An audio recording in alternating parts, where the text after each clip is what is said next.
ನಮಗೆ ಸ್ವಾಗತವನ್ನು ಕೋರ್ತೀನಿ. ಸೊ ಇವತ್ತು 10ನೇ ತರಗತಿಯ ವಿಜ್ಞಾನ ವಿಷಯದ ಭಾಗ 1ರ ಪಠ್ಯಪುಸ್ತಕದಲ್ಲಿನ ರಾಸಾಯನಿಕ ಕ್ರಿಯೆಗಳು ಮತ್ತು ಸಮೀಕರಣಗಳು ಅಂತಕ್ಕಂಥ ಪಾಠದಲ್ಲಿ ಪುಟ ಸಂಖ್ಯೆ 7, 12 ಮತ್ತು 17ರಲ್ಲಿ ಬರ್ತಕ್ಕಂಥ ಪಾಠದ ನಡುವಿನ ಪ್ರಶ್ನೋತ್ತರಗಳು ಯಾವುವು ಅಂತ ನೋಡ್ಕೊಂಡು ಬರೋಣ. ಯಾಕೆಂದ್ರೆ ಅನ್ವಯಿಕ ಪ್ರಶ್ನೆಗಳಲ್ಲಿ ಇದೇ ತನ್ನಾಗಿರ್ತಕ್ಕಂಥ ಪ್ರಶ್ನೆಗಳು ಇರ್ತವೆ ಮತ್ತು ಪರೀಕ್ಷಾ ದೃಷ್ಟಿಯಿಂದ ಸಹಿತ ಬಹಳಷ್ಟು ಉಪಯುಕ್ತವಾಗಿರ್ತಕ್ಕಂಥ ಈ ಪ್ರಶ್ನೆಗಳಿದ್ದಾವೆ. ಅದಕ್ಕಾಗಿ ನಾನು ಈ ಒಂದು ಪಾಠದ ಪುಟ 7, 12 ಮತ್ತು 17ರಲ್ಲಿರ್ತಕ್ಕಂಥ ಒಂದು 2-3 ಪ್ರಶ್ನೆಗಳಿದ್ದಾವೆ. ಸೊ ಟೋಟಲ್ ಒಂದು 11 ಪ್ರಶ್ನೆಗಳಿದ್ದಾವೆ. ಅವುಗಳ ಉತ್ತರಗಳನ್ನು ನೋಡ್ಕೊಂಡು ಬರೋಣ. ಅಭ್ಯಾಸದ ಪ್ರಶ್ನೋತ್ತರಗಳಿಗಾಗಿ ಮುಂದಿನ ವಿಡಿಯೋದಲ್ಲಿ ನಿರೀಕ್ಷೆಯನ್ನ ಮಾಡಿ ಅಂತ ಹೇಳ್ತಾ ಸೊ ಶುರು ಮಾಡೋಣ. ಪುಟ ಸಂಖ್ಯೆ 7, 12 ಮತ್ತು 17ರ ನಡುವಿನ ಪ್ರಶ್ನೋತ್ತರಗಳು. ಇದಕ್ಕಿಂತ ಮುಂಚೆ ನಾನು ಇಲ್ಲಿವರೆಗೆ ಅಪ್ಲೋಡ್ ಮಾಡಿರ್ತಕ್ಕಂಥ ವಿಡಿಯೋಗಳ ಪ್ಲೇಲಿಸ್ಟ್ ಲಿಂಕನ್ನು ಈ ವಿಡಿಯೋದ ಡಿಸ್ಕ್ರಿಪ್ಷನ್ ಬಾಕ್ಸ್ನಲ್ಲಿ ಹಾಕಿದ್ದೀನಿ, ತಾವುಗಳು ನೋಡಬಹುದು. ಸೊ ಮೊದಲಿಗೆ ಪುಟ ಸಂಖ್ಯೆ 7ರ ಪಾಠದಲ್ಲಿರ್ತಕ್ಕಂಥ ಪ್ರಶ್ನೆ ಮತ್ತು ಉತ್ತರಗಳನ್ನು ನೋಡೋದಾದ್ರೆ ಮೊದಲ ಪ್ರಶ್ನೆ ಬಂದಿತ್ತು, ಮೆಗ್ನೀಸಿಯಂ ಪಟ್ಟಿಯನ್ನು ಗಾಳಿಯಲ್ಲಿ ಉರಿಸುವ ಮೊದಲು ಸ್ವಚ್ಛಗೊಳಿಸಬೇಕು ಏಕೆ ಅಂತ ಪ್ರಶ್ನೆ ಇತ್ತು. ನೋಡಿ, ಮೆಗ್ನೀಸಿಯಂ ಪಟ್ಟಿಯನ್ನು ಗಾಳಿಯಲ್ಲಿ ಉರಿಸೋಕ್ಕಿಂತ ಮೊದಲು ಅದನ್ನು ಯಾಕೆ ಸ್ವಚ್ಛಗೊಳಿಸಬೇಕು ಅಂತ ಪ್ರಶ್ನೆ ಇತ್ತು. ಸೊ ಸರಿಯಾದ ಉತ್ತರ ಇದೆ ನೋಡಿ, ಮೆಗ್ನೀಸಿಯಂ ಪಟ್ಟಿಯ ಮೇಲೆ ಇರತಕ್ಕಂಥ ಧೂಳಿನ ಕಣಗಳನ್ನು ತೆಗೆಯುವಗೋಸ್ಕರ. ಎರಡನೇ ಪಾಯಿಂಟ್ ಏನು ಬರುತ್ತೆ ಅಂತಂದರೆ, ಈ ಮೆಗ್ನೀಸಿಯಂ ಪಟ್ಟಿಯನ್ನು ನೇರವಾಗಿ ಗಾಳಿಯೊಂದಿಗೆ ಸಂಪರ್ಕಕ್ಕೆ ಬರುವ ಸಲುವಾಗಿ ಅದನ್ನು ಏನು ಮಾಡಬೇಕಾಗ್ತದೆ, ಸ್ವಚ್ಛಗೊಳಿಸಬೇಕಾಗ್ತದೆ. ಈ ಎರಡು ಮುಖ್ಯವಾಗಿರ್ತಕ್ಕಂಥ ಅಂಶಗಳು. ಪ್ರಶ್ನೆ 2, ಈ ಕೆಳಗಿನ ರಾಸಾಯನಿಕ ಕ್ರಿಯೆಗಳಿಗೆ ಸರಿದೂಗಿಸಿದ ರಾಸಾಯನಿಕ ಸಮೀಕರಣವನ್ನು ಬರೆಯಿರಿ ಅಂತ ಕೇಳಿದರು. ಸೊ ಇಲ್ಲಿ ಹಾಕಿದ್ದೀವಿ. ಸೊ ಮೊದಲನೇದಾಗಿದೆ ನೋಡಿ, ಎಸ್ ಹೈಡ್ರೋಜನ್ ಪ್ಲಸ್ ಕ್ಲೋರಿನ್ ಅದನ್ನು ಏನಾಗದಂತಂದರೆ ಹೈಡ್ರೋಜನ್ ಕ್ಲೋರೈಡ್ ಆಗಿದೆ. ಸೊ ಅದರ ಒಂದು ರಾಸಾಯನಿಕ ಸಮೀಕರಣ ಏನು ಬರುತ್ತೆ ಅಂತಂದರೆ, ಸೊ ಇದು H2 ಇದೆ. ಸೊ H2 ಏನಾಗ್ತದೆ ಅಂತಂದರೆ, ಸೊ Cl2 ಜೊತೆಗೆ ಸಂಯೋಗವನ್ನು ಹೊಂದುತ್ತದೆ. ಸೊ ಅದು 2HCl ಆಗಿ ಏನಾಗ್ತದೆ ಅಂದರೆ ಪರಿವರ್ತನೆ ಆಗ್ತದೆ. ಓಕೆ, ಇದು ಹೈಡ್ರೋಜನ್ H2, ಇದು ಕ್ಲೋರಿನ್ Cl2, ಇದು ಹೈಡ್ರೋಜನ್ ಕ್ಲೋರೈಡ್ ಅಂದರೆ 2HCl ಅಂತಕ್ಕಂಥದ್ದು. ಸೊ ಇದು ಫಸ್ಟ್ ಇತ್ತು.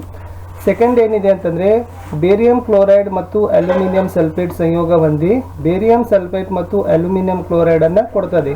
ಇದರ ರಾಸಾಯನಿಕ ಸಮೀಕರಣ ಏನು ಬರುತ್ತೆ ಅಂತಂದರೆ, ಬೇರಿಯಂ ಕ್ಲೋರೈಡ್ ಅಂದರೆ 2BaCl2, ಅಲ್ಯೂಮಿನಿಯಂ ಸಲ್ಫೇಟ್ ಅಂದರೆ Al2SO4 ಥ್ರೈಸ್ ಬರುತ್ತೆ, ಬೇರಿಯಂ ಸಲ್ಫೇಟ್ ಅಂದರೆ 3BaSO4 ಬರುತ್ತೆ, ಅಲ್ಯೂಮಿನಿಯಂ ಕ್ಲೋರೈಡ್ ಅಂದರೆ 2AlCl3 ಬರುತ್ತೆ. ಇದು ಇತ್ತು ಸರಿದೂಗಿಸಿರ್ತಕ್ಕಂಥ ರಾಸಾಯನಿಕ ಸಮೀಕರಣ.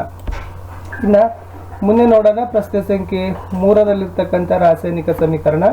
ಸೋಡಿಯಂ ನೀರಿನೊಂದಿಗೆ ಸಂಯೋಗ ಹೊಂದಿ ಸೋಡಿಯಂ ಹೈಡ್ರಾಕ್ಸೈಡ್ ಮತ್ತು ಹೈಡ್ರೋಜನ್ ಅನ್ನು ಕೊಡುತ್ತೆ. ಅಂದರೆ ಸೋಡಿಯಂ ಅಂತಂದರೆ 2Na, ನೀರು ಅಂತಂದರೆ 2H2O, ಸೋಡಿಯಂ ಹೈಡ್ರಾಕ್ಸೈಡ್ ಅಂದರೆ 2NaOH, ಆಮೇಲೆ ಹೈಡ್ರೋಜನ್ ಅಂತಂದರೆ H2. ಸೊ ಇದು ಇತ್ತು ರಾಸಾಯನಿಕ ಸಮೀಕರಣ. 2Na ಪ್ಲಸ್ 2H2O ಆಮೇಲೆ 2NaOH ಪ್ಲಸ್ H2 ಅಂತಕ್ಕಂಥದ್ದು ಸರಿ ಉತ್ತರ. ಪ್ರಶ್ನೆ 3, ಈ ಕೆಳಗಿನ ಕ್ರಿಯೆಗಳಿಗೆ ಸಂಕೇತಗಳೊಂದಿಗೆ ಸರಿದೂಗಿಸಿರ್ತಕ್ಕಂಥ ರಾಸಾಯನಿಕ ಸಮೀಕರಣ ಬರಲಿಕ್ಕೆ ಹೇಳಿದ್ರು. ಇದು ಇದೆ, ಕ್ರಿಯೆ ಇದೆ. ಸೊ ಕೆಳಗಡೆ ಇರ್ತಕ್ಕಂಥದ್ದು ಸಮೀಕರಣ ಇದೆ. ಕ್ರಿಯೆ ಏನಿದೆ ಅಂತಂದರೆ, ಬೇರಿಯಂ ಕ್ಲೋರೈಡ್ ಮತ್ತು ಸೋಡಿಯಂ ಸಲ್ಫೇಟ್ನ ಜಲೀಯ ದ್ರಾವಣಗಳು ವರ್ತಿಸ್ತವೆ. ಸೋಡಿಯಂ ಕ್ಲೋರೈಡ್ ದ್ರಾವಣ ಮತ್ತು ಜಲವಿಲೀನಗೊಳ್ಳದ ಬೇರಿಯಂ ಸಲ್ಫೇಟನ್ನು ಉಂಟು ಮಾಡ್ತದೆ. ಅಂದರೆ ಸೊ ಇದಿತ್ತು ಬೇರಿಯಂ ಕ್ಲೋರೈಡ್ ಇದೆ BaCl2, ಇದು ಸೋಡಿಯಂ ಸಲ್ಫೇಟ್ ಇದೆ Na2SO4. ಇವೆಲ್ಲ ವರ್ತನೆ ಮಾಡಿ ಏನು ಕೊಡ್ತವಪ್ಪ ಅಂತಂದರೆ, ಎಸ್ ಬೇರಿಯಂ ಸಲ್ಫೇಟ್ ಕೊಡ್ತವೆ, ಆಮೇಲೆ ಇಲ್ಲಿ ಸೋಡಿಯಂ ಕ್ಲೋರೈಡ್ಗಳು ಉಂಟು ಮಾಡ್ತವೆ ಅಂತಕ್ಕಂಥದ್ದು ಈ ಸಮೀಕರಣ ಇತ್ತು. ಪ್ರಶ್ನೆ 2, ಸೋಡಿಯಂ ಹೈಡ್ರಾಕ್ಸೈಡ್ ಹೈಡ್ರೋಕ್ಲೋರಿಕ್ ಆಮ್ಲದ ದ್ರಾವಣದೊಂದಿಗೆ ವರ್ತಿಸ್ತದೆ. ಸೊ ಸೋಡಿಯಂ ಕ್ಲೋರೈಡ್ ದ್ರಾವಣ ಮತ್ತು ನೀರನ್ನು ಉತ್ಪತ್ತಿ ಮಾಡ್ತದೆ ಅಂತ ಇದೆ. ಸೊ NaOH AQ ಇದೆ, ಆಮೇಲೆ HCl AQ ಇದೆ, ಸೊ NaCl ಇದೆ, ಆಮೇಲೆ H2O ಇದೆ. ಸೊ ಇದು ಇತ್ತು ಈ ಒಂದು ಪ್ರಶ್ನೆಗೆ ಇರ್ತಕ್ಕಂಥ ಸರಿದೂಗಿಸಿರ್ತಕ್ಕಂಥ ರಾಸಾಯನಿಕ ಸಮೀಕರಣ. ಮುಂದೆ ಹೋಗೋಣ. ಸೊ ಪುಟ ಸಂಖ್ಯೆ 7 ಆಯಿತು. ಇನ್ನು ಪುಟ ಸಂಖ್ಯೆ 12ರಲ್ಲಿರ್ತಕ್ಕಂಥ ಪ್ರಶ್ನೆಗಳಿಗೆ ಉತ್ತರಗಳು. ಸೊ ನೋಡೋದಾದರೆ ಮೊದಲ ಪ್ರಶ್ನೆ ಬಂತು, ಬಿಳಿ ಬಣ್ಣ ಬಳಿಯಲು X ವಸ್ತುವಿನ ದ್ರಾವಣವನ್ನು ಬಳಸಲಾಗುತ್ತದೆ. ಹಾಗಾದರೆ X ವಸ್ತು ಯಾವುದು ಮತ್ತು ಅದರ ಅನುಸೂತ್ರವನ್ನು ಕೇಳಿದ್ದಾರೆ. ನೋಡಿ, ಈ X ವಸ್ತು ಬರುತ್ತಲ್ಲ, ಈ X ವಸ್ತುವಿನ ಹೆಸರು ಏನಪ್ಪ ಅಂತಂದರೆ ಕ್ಯಾಲ್ಸಿಯಂ ಹೈಡ್ರಾಕ್ಸೈಡ್ ಅಂತ ಬರುತ್ತೆ. ಈ ಕ್ಯಾಲ್ಸಿಯಂ ಹೈಡ್ರಾಕ್ಸೈಡ್ನ ಅನುಸೂತ್ರ ಬರುತ್ತೆ CaOH ಟ್ವೈಸ್. ಇದು ಇತ್ತು ಫಸ್ಟ್ ಕ್ವಶನ್.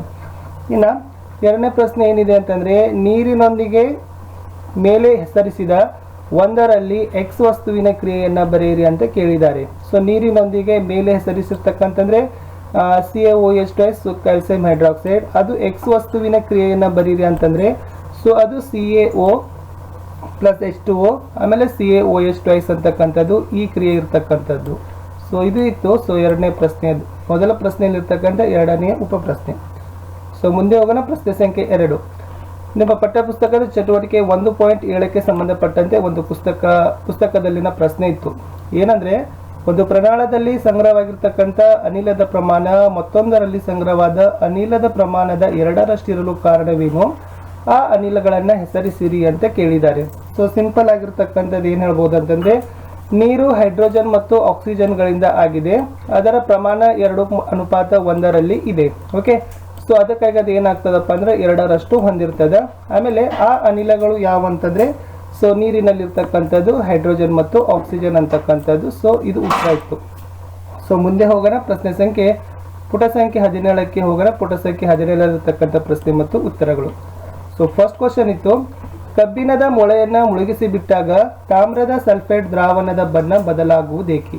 ಸೊ ಸಿಂಪಲ್ ಏನಪ್ಪಾ ಅಂತಂದ್ರೆ, ಕಬ್ಬಿಣದ ಮೂಲಕ ತಾಮ್ರ ಏನಾಗ್ತದಪ್ಪ ಅಂದ್ರೆ ಸ್ಥಳಾಂತರಿಸುವಿಕೆಯಿಂದ. ಸೊ ಇದು ನೆನಪಿಟ್ಕೊಡ್ರಿ. ಓಕೆ, ಈ ಶಬ್ದ. ಓಕೆ, ಈ ಸ್ಥಳಾಂತರಿಸುವಿಕೆಯಿಂದ ಏನಾಗ್ತದಪ್ಪ ಅಂದ್ರೆ ಕಬ್ಬಿಣದ ಸಲ್ಫೇಟ್ ರೂಪುಗೊಳ್ತದೆ. ಪ್ರಶ್ನೆ ಸಂಖ್ಯೆ 2ಕ್ಕೆ ಹೋಗೋಣ. ಚಟುವಟಿಕೆ 1.10ರಲ್ಲಿ ಕೊಟ್ಟಿರ್ತಕ್ಕಂಥ ಒಂದು ಉದಾಹರಣೆಯನ್ನ ಹೊರತುಪಡಿಸಿ ದ್ವಿಸ್ಥಾನ ಪಲ್ಲಟ ಕ್ರಿಯೆಗೆ ಒಂದು ಉದಾಹರಣೆಯನ್ನ ಕೊಡಿ ಅಂತ ಹೇಳಿದ್ದಾರೆ. ನಿಮ್ಗೆ ಈಗಾಗಲೇ ಚಟುವಟಿಕೆ 1.10ರಲ್ಲಿ ದ್ವಿಸ್ಥಾನ ಪಲ್ಲಟ ಕ್ರಿಯೆಗೆ ಸಮೀಕರಣಗಳನ್ನು ಕೊಟ್ಟಿದ್ದಾರೆ. ಅದನ್ನ ಬಿಟ್ಟು ತಾವು ಏನ್ ಮಾಡ್ಬೇಕಪ್ಪ ಅಂದ್ರೆ ಒಂದು ಸಮೀಕರಣವನ್ನ ಬರಿಬೇಕು.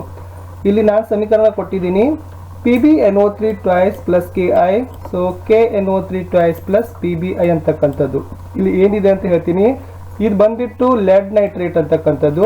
ಇದು ಪೊಟ್ಯಾಸಿಯಂ ಅಯೋಡೈಡ್. ಓಕೆ, ಈ ಲೆಡ್ ನೈಟ್ರೇಟ್ ಏನಾಗ್ತದೆ ಅಂತಂದ್ರೆ ಪೊಟ್ಯಾಸಿಯಂ ಅಯೋಡೈಡ್ ಜೊತೆಗೆ ವರ್ತನೆಯನ್ನ ಮಾಡ್ತದೆ. ಇಲ್ಲಿ ಪೊಟ್ಯಾಸಿಯಂ ನೈಟ್ರೇಟ್ ಇದು. ಆಮೇಲೆ ಇದು ಇರೋದು ಲೆಡ್ ಅಯೋಡೈಡ್ ಅಂತಕ್ಕಂಥದ್ದು. ಓಕೆ, ಸೊ ಇದು ಇತ್ತು ದ್ವಿಸ್ಥಾನ ಪಲ್ಲಟ ಕ್ರಿಯೆಗೆ ಇರತಕ್ಕಂಥ ಒಂದು ಸಮೀಕರಣ. ಸೊ ಕಡೆಯ ಪ್ರಶ್ನೆಗೆ ಹೋಗೋಣ. ಪ್ರಶ್ನೆ ಸಂಖ್ಯೆ 3. ಈ ಕೆಳಗಿನ ಕ್ರಿಯೆಗಳಲ್ಲಿ ಉತ್ಕರ್ಷಣಗೊಂಡ ಮತ್ತು ಅಪಕರ್ಷಣಗೊಂಡ ವಸ್ತುಗಳನ್ನು ಗುರುತಿಸಬೇಕು. ಸಮೀಕರಣ ಕೊಟ್ಟಿದ್ರು 4NaS plus O2G is equal to 2Na2OS ಅಂತಕ್ಕಂಥದ್ದಿದೆ. ಸೊ ಇದರಲ್ಲಿ ಅಪಕರ್ಷಣಗೊಂಡಿರ್ತಕ್ಕಂಥ ವಸ್ತು ಸೋಡಿಯಂ ಆಕ್ಸೈಡ್ ಇದೆ, ಉತ್ಕರ್ಷಣಗೊಂಡಿದೆ. ಬಟ್ ಅಪಕರ್ಷಣಗೊಂಡಿರ್ತಕ್ಕಂಥ ವಸ್ತು ಆ ಸಮೀಕರಣದಲ್ಲಿ ಇಲ್ಲ. ಸೊ ಇನ್ನೊಂದು ಸಮೀಕರಣ ನೋಡೋದಾದ್ರೆ ಸಮೀಕರಣ 2, CuOS plus H2G. So CuS plus H2OI ಅಂತಕ್ಕಂಥದ್ದಿದೆ. ಸೊ ಇದರಲ್ಲಿರ್ತಕ್ಕಂಥದ್ದು ಉತ್ಕರ್ಷಣಗೊಂಡಿರ್ತಕ್ಕಂಥ ವಸ್ತು ನೀರಾದ್ರೆ ಅಪಕರ್ಷಣಗೊಂಡಿರ್ತಕ್ಕಂಥ ವಸ್ತು ಬಂದ್ಬಿಟ್ಟು ತಾಮ್ರ ಅಂತಕ್ಕಂಥದ್ದು. ಸೊ ವಿದ್ಯಾರ್ಥಿಗಳೇ, ಸೊ ಇಲ್ಲಿಯವರೆಗೆ ನಾವು ಏನ್ ಮಾಡಿದ್ದೀವಿ ಅಂತಂದ್ರೆ ಪುಟ ಸಂಖ್ಯೆಗಳಲ್ಲಿರ್ತಕ್ಕಂಥ 7, 12 ಮತ್ತು 17ರಲ್ಲಿರ್ತಕ್ಕಂಥ ಅಭ್ಯಾಸ ಪ್ರಶ್ನೆಗಳಲ್ಲಿ ತುಂಬಾ ಒಂದು ಸರಳವಾಗಿರ್ತಕ್ಕಂಥ ಅನ್ವಯಿಕ ಪ್ರಶ್ನೆಗಳಿಗೆ ಉತ್ತರಗಳನ್ನು ಕೊಂಡುಕೊಳ್ಳಲಿಕ್ಕೆ ಪ್ರಯತ್ನವನ್ನ ಮಾಡಿದ್ದೀವಿ. ಸೊ ಇನ್ನು ಮುಂದಿನ ವಿಡಿಯೋದಲ್ಲಿ ಅಭ್ಯಾಸದ ಅಂತ್ಯದಲ್ಲಿರ್ತಕ್ಕಂಥ ಪ್ರಶ್ನೆಗಳಿಗೆ ಉತ್ತರವನ್ನು ಕೊಂಡುಕೊಳ್ಳಲಿಕ್ಕೆ ಪ್ರಯತ್ನವನ್ನ ಮಾಡೋಣ. ವಿಡಿಯೋ ಇಷ್ಟ ಆದ್ರೆ ಒಂದು ಲೈಕ್ ಮಾಡಿ, ನಿಮ್ಮ ಫ್ರೆಂಡ್ ಸರ್ಕಲ್ಗಳಿಗೆ ಶೇರ್ ಮಾಡಲು ಮರೆಯದಿರಿ. ಸೊ ಮತ್ತೆ ಸಿಗುವ. ಸೊ ರಾಸಾಯನಿಕ ಕ್ರಿಯೆಗಳು ಮತ್ತು ಸಮೀಕರಣಗಳು ಅಂತಕ್ಕಂಥ ಪಾಠದ ಅಭ್ಯಾಸದ ಪ್ರಶ್ನೋತ್ತರಗಳ ವಿಡಿಯೋದಲ್ಲಿ